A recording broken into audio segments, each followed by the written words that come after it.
Hello friends, నా పేరు రామ్. ఈ సెషన్లో నేషనల్ సేవింగ్ సర్టిఫికేట్స్ గురించి డిస్కస్ చేద్దాం. ఎన్ఎస్సి సర్టిఫికేట్స్ ఈ one of the safest scheme. Fixed return ఇన్వెస్ట్మెంట్స్లో ఇది one of the safest scheme అని చెప్పొచ్చు.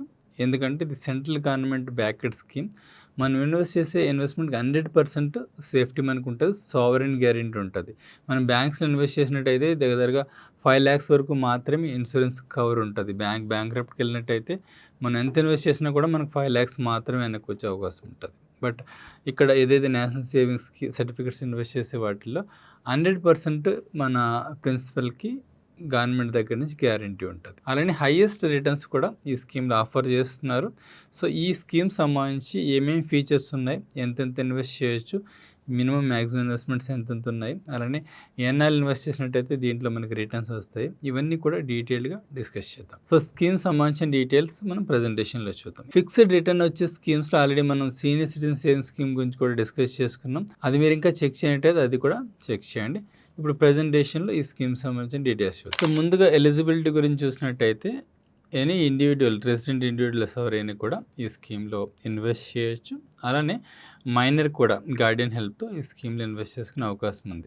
ఈ స్కీమ్లో ముగ్గురు జాయింట్ అకౌంట్ హోల్డర్స్తో అకౌంట్ ఓపెన్ చేయొచ్చు. అలానే సర్వైవర్ బేసిస్తో కూడా ఓపెన్ చేయొచ్చు. అలానే ఎవరు ఎలిజిబుల్ కాదో మనం చూసినట్టయితే ఎన్ఆర్ఐస్, హెచ్యుఎఫ్స్ అండ్ ట్రస్ట్స్ ఎలిజిబుల్ కాదు. ఇన్వెస్ట్మెంట్ అమౌంట్ మినిమం చూసినట్టయితే 1000, మ్యాక్సిమం ఎలాంటి లిమిట్ లేదు, ఎంతైనా కూడా ఈ స్కీమ్లో ఇన్వెస్ట్ చేసుకోవచ్చు. ఇంతకుముందు మనం సీనియర్ సిటిజన్ సేవింగ్స్ స్కీమ్లో చూసినట్టయితే అరౌండ్ 30 lakhs వరకు మ్యాక్సిమం లిమిట్ ఉంటుంది. సో ఇందులో ఎలాంటి లిమిట్ లేదు. ఇంకా మెచ్యూరిటీ అదర్ డీటెయిల్స్ మనం చూసినట్టయితే 5 yearsకి ఈ స్కీమ్ మెచ్యూర్ అవుతుంది. ఇంట్రెస్ట్ వచ్చేసి అక్యుములేట్ అయ్యి 5 years తర్వాత ఎండ్ ఆఫ్ ది పీరియడ్లో పే చేయడం జరుగుతుంది. కరెంట్ ఇంట్రెస్ట్ రేట్ వచ్చేసి 7.7% పర్ యానం ఉన్నాయి. ఈ ఇంట్రెస్ట్ రేట్ మనం చూసుకున్నట్టయితే ఫిక్స్డ్ డిపాజిట్స్ అంటే 5 years మెచ్యూరిటీ ఉన్న ఫిక్స్డ్ డిపాజిట్స్ ఎస్బీఐలో కానీ అదర్ నేషనల్ బ్యాంక్స్లో కానీ మనం చూసినట్టయితే దీనికంటే కూడా తక్కువగానే ఉన్నాయి. So current available interest rate ఏదైతే ఉందో చాలా చాలా అట్రాక్టివ్గా ఉందని చెప్పొచ్చు. అలానే మనం 1 lakh ఇన్వెస్ట్ చేసినట్టయితే ఈ స్కీమ్లో ఎంత ఇంట్రెస్ట్ వచ్చే అవకాశం ఉంది ఫస్ట్ ఇయర్కి, సెకండ్ ఇయర్కి. ఈ విధంగా మనం ఒకసారి చూసినట్టయితే ఫస్ట్ ఇయర్కి మనకి 7,700 ఇంట్రెస్ట్ వస్తుంది.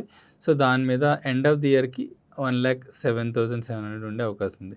సెకండ్ ఇయర్కి ఫస్ట్ ఇయర్ వచ్చిన ఇంట్రెస్ట్ మీద కూడా వడ్డీ వస్తుంది కాబట్టి మీరు ఇక్కడ చూడొచ్చు 8,292 ఇంట్రెస్ట్ యాడ్ అవుతుంది. So end of the second ఇయర్కి 1,15,900 ఉంటుంది. సో థర్డ్ ఇయర్కి కూడా మీరు అలానే చూడొచ్చు, ఇంట్రెస్ట్ మీద ఇంట్రెస్ట్ వస్తుంటుంది కాబట్టి ఎండ్ ఆఫ్ ది థర్డ్ ఇయర్కి 1,24,000 ఉంటుంది. ఫోర్త్ ఇయర్కి 1,34,000 ఉంటుంది. ఫిఫ్త్ ఇయర్కి మెచ్యూరిటీ అయ్యే టైంకి 1,44,900 ఈ స్కీమ్లో మనకి మెచ్యూరిటీ అమౌంట్ వస్తుంది. అలానే ఇక్కడ మీరు ఈ 1 lakh ప్లేస్లో మీరు 10 lakhs ఇన్వెస్ట్ చేశారనుకోండి, ఇక్కడ 14,49,000 వచ్చే అవకాశం ఉంటుంది 5 year మెచ్యూరిటీ తర్వాత. ఇంకా మిగతా డీటెయిల్స్ చూసినట్టయితే ఈ స్కీమ్లో ఇన్వెస్ట్ చేసిన అమౌంట్ మీద మనం ప్లెడ్జ్ చేసుకుని నేషనల్ సేవింగ్ సర్టిఫికేట్ ప్లెడ్జ్ చేసుకుని లోన్ కూడా తీసుకోవచ్చు. ఇంకా మిగతా ఆప్షన్స్ మనం చూసినట్టయితే ప్రీమెచ్యూర్ క్లోజర్ సంబంధించి ఈ స్కీమ్ని ఎవరైనా అకౌంట్ హోల్డర్ చనిపోయినట్టయితే క్లోజ్ చేసుకునే అవకాశం ఉంది. అలానే జాయింట్ అకౌంట్ కేసులో కూడా ఎవరైనా అకౌంట్ హోల్డర్ చనిపోయినట్టయితే మిగతా జాయింట్ హోల్డర్స్కి ఇది పాస్ అవుతుంది, అరల్స్ క్లోజ్ చేసుకునే అవకాశం కూడా ఉంటుంది. అలానే కోర్టు కూడా ఈ స్కీమ్ని క్లోజ్ చేసే అవకాశం ఉంటుంది. ఇంకా ఈ అకౌంట్ని ప్రీమెచ్యూర్గా మీరు క్లోజ్ చేసినట్టయితే వితిన్ ఏ ఇయర్ క్లోజ్ చేసినట్టయితే ఓన్లీ ప్రిన్సిపల్ అమౌంట్ మాత్రమే పే చేస్తారు, ఎలాంటి ఇంట్రెస్ట్ రాదు. 1 year నుంచి 3 years లోపు ఈ మధ్యకాలంలో మీరు క్లోజ్ చేసినట్టయితే post office saving account interest rate ఎంత ఉంటుందో, అంటే అరౌండ్ 3% అలా ఉంటాయి కదా సేవింగ్ అకౌంట్ ఇంట్రెస్ట్ రేట్లు, ఆ రేంజ్ ఆఫ్ ఇంట్రెస్ట్ మాత్రం ఇస్తారు. 3 years నుంచి 5 years తర్వాత ఆ లోపు క్లోజ్ చేసినట్టయితే ఎన్ఎస్సి సర్టిఫికేట్స్ రూల్స్ ప్రకారం ఎలా అయితే ఉందో అంత ఇంట్రెస్ట్ పే చేస్తారు. ఇంకా ఈ అకౌంట్ని వేరే ఇండివిజువల్కి ట్రాన్స్ఫర్ చేసుకునే అవకాశం కూడా ఉంది. కాకపోతే ఆ ఇండివిజువల్ కూడా అకౌంట్ ఓపెన్ చేసుకునే లైక్ రెసిడెంట్ ఇండివిజువల్స్ అయి ఉండాలి. అలానే అకౌంట్ హోల్డర్ చనిపోయారనుకోండి, నామినీ కానీ లీగల్ హైర్స్ కానీ ఇది ట్రాన్స్ఫర్ అవుతుంది. అలానే జాయింట్ అకౌంట్ హోల్డర్ సినారియోలో ఎవరైతే అకౌంట్ హోల్డర్ బ్రతుకున్నారో వాళ్ళకి ట్రాన్స్ఫర్ అవుతుంది. ఇంకా ట్యాక్సేషన్ చూసినట్టయితే ఓల్డ్ ట్యాక్స్ రెజ్యూమ్ ప్రకారం అయితే 1,50,000 80C కింద మనం డిడక్షన్ లాగా చూపించుకోవచ్చు ఈ స్కీమ్లో ఇన్వెస్ట్ చేసిన అమౌంట్ మీద. అలానే ఎవ్రీ ఇయర్ ఈ స్కీమ్లో వచ్చిన ఇంట్రెస్ట్ మీద కూడా ఇంట్రెస్ట్ వస్తుంటుంది కదా, అంటే ఇంట్రెస్ట్ని కూడా మనం రీఇన్వెస్ట్ చేస్తున్నట్టు లెక్క, రైట్? సో దాన్ని కూడా ఫస్ట్ ఇయర్లో మనం ఇన్వెస్ట్ చేసిన అమౌంట్ కాకుండా నెక్స్ట్ ఇయర్ నుంచి వచ్చే వడ్డీని కూడా అండర్ సెక్షన్ 80C కింద ఫ్రెష్ ఇన్వెస్ట్మెంట్ లాగా చేయించుకునే అవకాశం ఉంటుంది. దీని మీద వచ్చిన ఇంట్రెస్ట్ ఏదైతుందో మెచ్యూరిటీ తర్వాత వచ్చిన ఇంట్రెస్ట్, దాన్ని ఇన్కమ్ ఫ్రమ్ అదర్ సోర్సెస్ కింద ట్యాక్సిబుల్ అవుతుంది. ఇంక ఎక్కడ అప్లై చేయాలో మనం చూసినట్టయితే అన్ని పోస్ట్ ఆఫీసెస్లోని ఈ స్కీమ్ని అప్లై చేసుకోవచ్చు. అలానే మేజర్ బ్యాంక్స్, PSU బ్యాంక్స్ కానివ్వండి, ఆథరైజ్డ్ ప్రైవేట్ బ్యాంక్స్ కానివ్వండి, వాటి ద్వారా కూడా ఈ స్కీమ్లో అప్లై చేయొచ్చు.